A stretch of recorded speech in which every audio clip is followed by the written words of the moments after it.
Notre Dame led by 10 points twice in the first half, but could not shake Radford the rest of the way, eventually ceding the lead in the second half, losing in upset fashion 63-60. Tim, Mike Bray did not seem to think it was necessarily an upset that was pulled here tonight. No, it certainly didn't sound like it. I mean, he said that they were older and better, and it's hard to disagree. It didn't necessarily look like that in the first half, but after John Mooney hit 6 of 8 from three-point in the first half, Notre Dame only managed to connect on 1 out of 11 in the second half, and they got out-rebounded when it came to 50-50 balls and having to come up with a defensive stop. They didn't do it.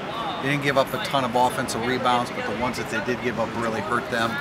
And Radford was definitely better, and they were better without Carlik Jones, one of their 3 best players returning from last year's NCAA tournament team. Yeah, that's probably the more sobering part if you weren't here tonight. If you were, I think maybe the one silver lining that I found is that I don't think Notre Dame's young players will respond so poorly in pressure situations. I don't think you're going to see Prentice Hub with a chance to cut it to 1, driving full speed and kind of throwing up a wild shot on the left side. I think John Mooney, who had hit 6 threes in the game, he probably had the best look at the end to try to tie it. He passed that up with a little bit of a hand in his face, and I don't think TJ Gibbs necessarily, I know TJ Gibbs isn't going to continue to shoot over 7 from three-point land, but he is struggling right now with his shot, and I assume his confidence. Yeah, I mean, he's doubting himself. We've been out here for a couple practices or pre-practices, and he says he's going through his typical routine, but you can see that, I mean, he's out here early because he's pressing and he's frustrated because he's not shooting the ball well.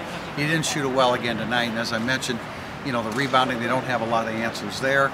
I think you'd like to see some shooters on the court down the stretch when you're trailing and you need some shots, but Mike Bray was looking for possessions on the defensive end to get it going in that direction. But Rex Pfluger plays 33 minutes. I mean, many times he's a liability to what they're trying to do offensively.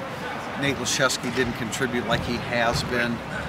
Robbie Carmody a little bit. They changed the starting lineup where Elijah Burns and John Mooney were in it together, and they actually got off to a really nice start, but they couldn't maintain it. Mike Bray pretty much reduced his rotation to 8 with Jawan Durham and Dane Goodwin out of that rotation. I don't know if that will change. I don't know if changing that would help.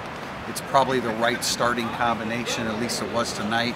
And I don't know if that's necessarily the right matchup for William and Mary on Saturday, but when you talk about Radford, William and Mary, and Duquesne, I don't think too many people across the country are going to think that that's a murderer's row, but for Notre Dame right now, it kind of is. If you talk to people inside the program, I think they felt they would drop one. The problem is they dropped this first one, and now you got to play William and Mary. It's not going to be much of a crowd here on Saturday, obviously, with the football game going on.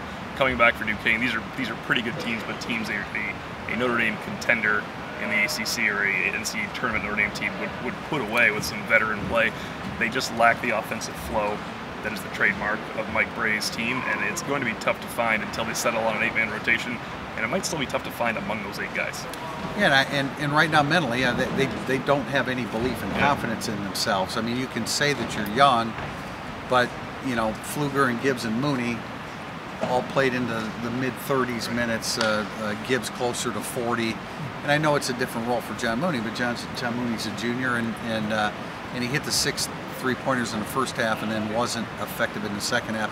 And as you said, I mean, he had a good look. Yeah. I mean, he needs to, on this team, in that situation, John Mooney needs to take that shot, and he hesitated and dished it to TJ Gibbs, who is a veteran player, but right now is struggling shooting the basketball. You mentioned Mooney had to take that shot. He looked like he was going to take it. I think he will next time. As I said, that's the silver lining. You can't rely on John Mooney hitting threes because it's a pick and pop situation. They're going to need more offensive flow for that. They're going to need that either on Saturday against William and Mary or Tuesday against Duquesne. We will be back here Tuesday for the Duquesne contest.